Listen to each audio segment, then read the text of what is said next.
Hello, we're Team 7. My name is Larsson, this is Joshua Dubin, that's Daniel Irving, and this is Shehryar Effendi. And our project is an ophthalmic robot.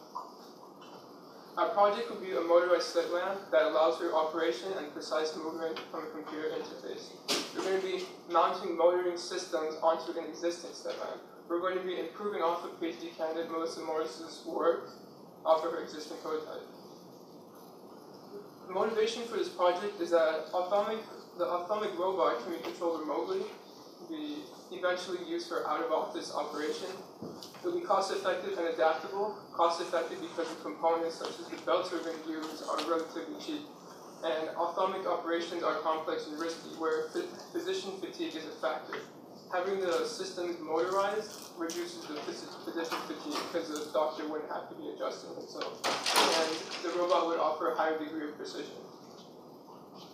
A cylinder is an instrument consisting of a high-intensity light source that can be focused to shine a thin light or beam into the eye. It provides a stereoscopic magnified view into the eye structure.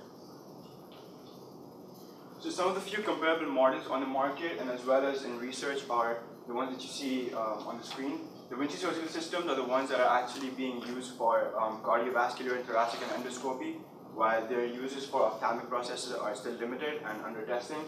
Robotic retinal dissection device and the robotic slit lamp for ophthalmology are the main current ones that are actually being tested on right now. They use a similar concept as ours, which is of using a slit lamp as a base and providing a coordinate system, which is X, Y, Z, and a diagonal plane R. They use similar concepts in ours, which is why they are the ones that are currently being pursued and researched in. Alright, so when it comes to standards, as a slit lamp is ultimately a medical device with intentions of being used in a medical field, seeking and meeting standards and achieving approval is of high importance, similarly to other medical devices used in the field. For us, we will be paying most attention to FDA as they take precedence over other standardizing organizations due to them being the most widely recognized. It turns out that slit lamp approval is actually well defined within the FDA database. However, most of the parameters outlined on that website are very specific to the features that directly make a slit lamp, things like photometric luminance, light beam geometry. In other words, things that don't directly apply to us because we will not be modifying those features of the slit lamp. However, some things can be drawn from that article that do apply. For example, electrical power safety, making sure that the power that we're supplying to the motors is not too much where it could pose any potential malfunction. Also, and sometimes overlooked, but equally as important, software, making sure that the software we develop to program these motors is as bug and glitch free as possible to minimize any possible malfunctions again. And in general, just ensuring that the physical components that we had do not pose any harm to the patient. While we do have access to a fully functioning prototype, there are a few parts of the prototype that we'll seek to improve. First, we'll attempt to use less powerful motors to counteract the unsteady movements of the current motors that allow for unsteady movements of the slit lamp. Next, we'll seek to create a user interface that will allow the physician to complete procedures whether in or out of the office. Next, we'll use a combination of mechanical components that will increase friction on the adjustment knobs, allowing for a smoother motion of the adjustments.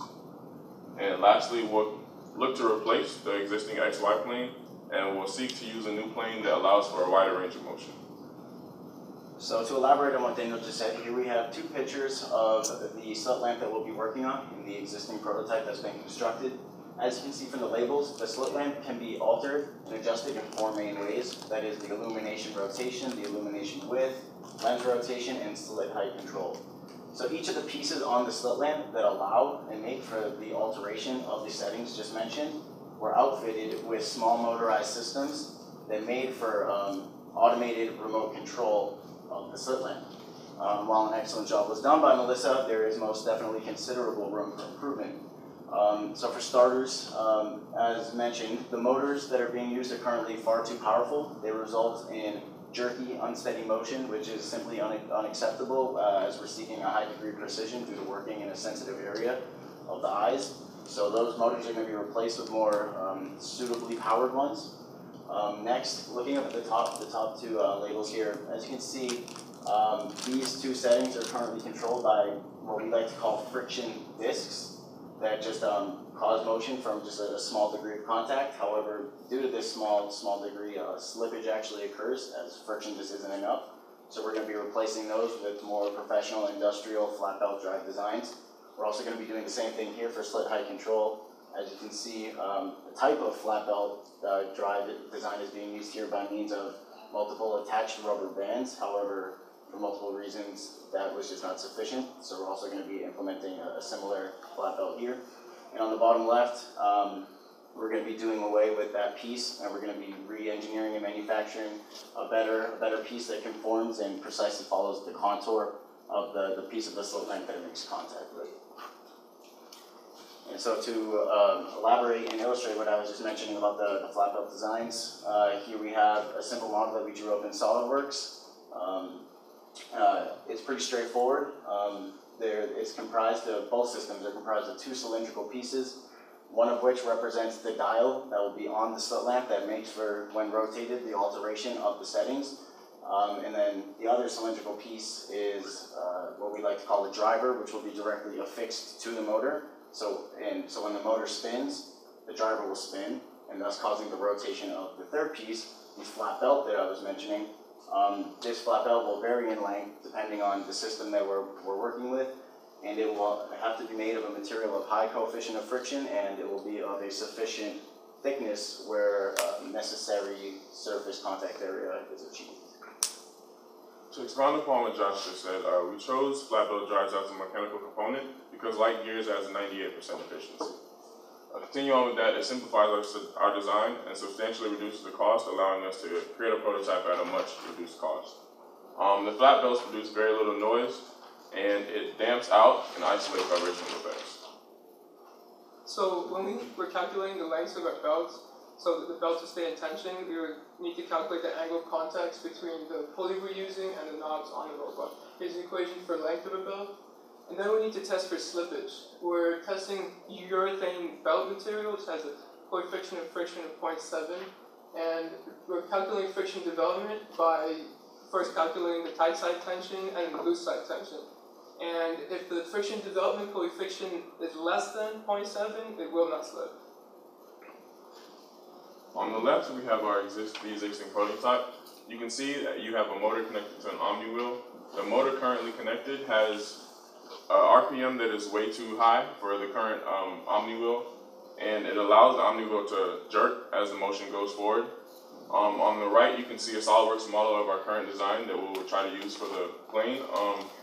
It uses a servo motor connected to a screw in order to move the base in both the X and Y direction. Here are the specifications for the current motors that are being used on the prototype. At 4.8 and 6.8 velocity, 6.8 volts, you can see that the output speed is 54 and 67 revolutions per minute. We'll attempt to replace those and reduce that to 5 to 10 revolutions per minute, and attempt to eliminate slippage and to increase precision. So for our future work, what we've decided on is we're going to work around our conceptual design and developing mounts to equip the robot with our selected components of flat belts and drives. We will also be developing housing for all motorized systems to make sure that the operator and the patient are safe at all times while operating the machine. We're also going to be looking into programming robot controls while working with the physician interface as well, which has long-term goals and short-term goals. Long-term being the doctor being able or physician being able to work out of the office, while the short-term goal being the physician being present inside the operation theater while the operation is being performed. For the integration of our global design, we will be focusing on computer interface with multiple language options, since our project does not focus, it's concentrated towards Dr. Bach and his use of the robot. We have limited down to using universal controls as would be required by the robot in case it does have a commercial value. We will also be using adapters which have voltage ratings from 100 volts to 220 volts depending on which country the robot would be used in. So this shows our Gantt chart. This is the Gantt chart that shows our basic outline of everything we did throughout the semester and a tentative schedule of what we're going to be doing next semester. We're still in the conceptual design phase, which is November, December, and we're going to take it from there to analysis and validation after. Thank you for being here and listening to us. Hope you enjoyed our presentation, and if you have any questions, please feel free to ask some. Okay, comments? Any suggestions for the team, please? What type of displacements do you think the system's going to need to be designed around? Displacements meaning speed of rotation. The eye, The yeah. eye, in millimeters. Is it that big? It's Smaller probably than that. much smaller than Yeah, that. it's thousands of millimeters. Okay, so now you're talking to me about pulleys and belts. How precise can they accurately displace things? Well, that depends probably on the type of motor. As long as I think that just comes down to the motor. No, if there's no slipping whatsoever with the belt, I feel like the precision just comes down to how precise the motor can rotate. How big your pulley is, how far you can Oh, turn yeah. the pulley, and so Yeah, these well, the pulleys gotta get really radius big. that's also the radius of the dials, the radius of the driver on the pulley. Those are definitely all things that need to be considered. But yes, we do need. I mean, using a digital servo kind of makes sense to me. And you're saying not to use that with this design per se. But I mean, being able to very precisely move displacement is critical to this Right. project. So get a real good understanding of that before you design something that has less precision. Okay. That's a concern I have.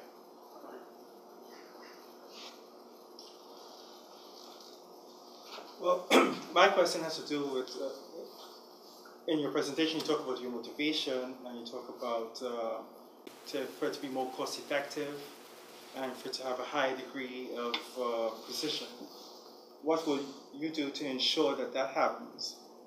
And what is it that you consider to be a high degree of precision? So our motivation for this project was started off with depending on a doctor working on a patient while it can cause fatigue. While working on a patient, I can cause fatigue in an arm, or a little hand tremor can cause the person to go blind due to the precision of the operation involved. Which is what our motivation was to start this project. So our basic focus was toward making sure that hand gestures and hand tremors do not cause problems that can later on be transferred to the patient. So in that way, we're going to be looking into designing the specific movement, the precision of the Flaglers to basically to decide. It's basically Dr. Box like design that was followed through depending on the movement of the arm, causing fatigue. So we basically mimicked it off that to make sure that it doesn't cause that much movement to basically damage the eye or harm the patient. I suppose the second part of my question I'm trying to get to is you talk about a high degree of precision. In other words, you're trying to increase that to 1%, 2%, 5%, or what's it you're trying to do?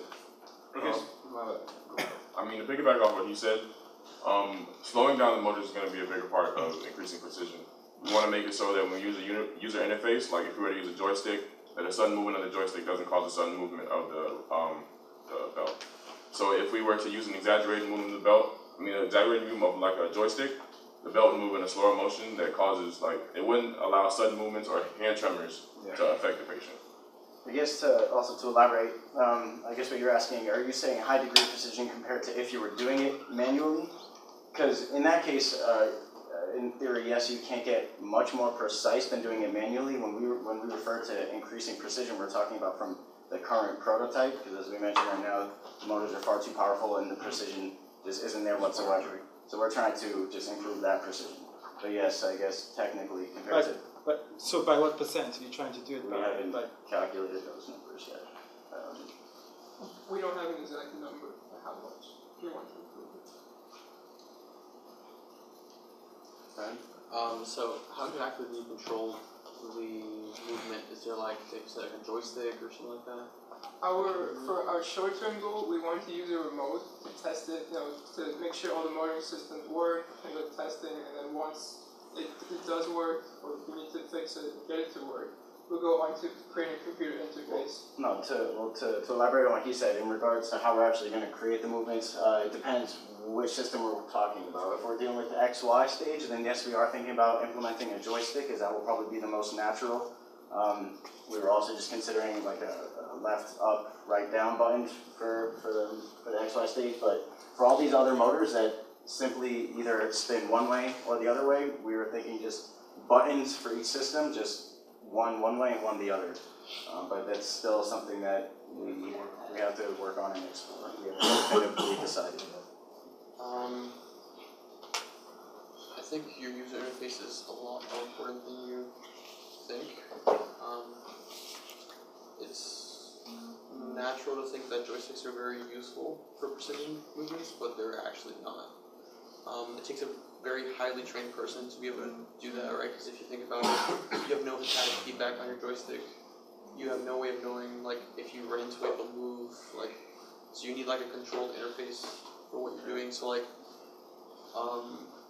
certain, like, vehicles will actually have, like, if you, like, for example, your XY plane, if it's going to be, you know, pretty broad stroke movements, you can pretty much just use, like, some sort of, like you said, like, a 4-directional button, and then you press it, and that moves in the direction you want, and stuff like that. And then for, like, to really fine-tune stuff, I would definitely think that you need to have, like, very precise, like, I want to tap it, like, I want to move it, like, 0.11 millimeters, like, I'm tapping it up, down, left, right, because, like you said, like, if you want to improve precision, you can't get better than the person who's trained for years to do this, and the only way you can do it is to make it so that someone who has no clue what you're doing can just tap buttons. Yeah, we definitely understand what you're saying, but just speaking from experience, I once used a motorized XY stage microscope in my internship, and it featured a joystick. And while even if I moved the joystick like all the way, like the plate displaced like half a foot, 6 inches, the stage would only move incredibly slowly. So I think what you're talking about, it also comes down to, you know, again, what type of motors you're using, the programming. But I think it's still possible to achieve that sensitive movement even using large displacements of a joystick. But again, that's something that we could definitely consider. Any other questions?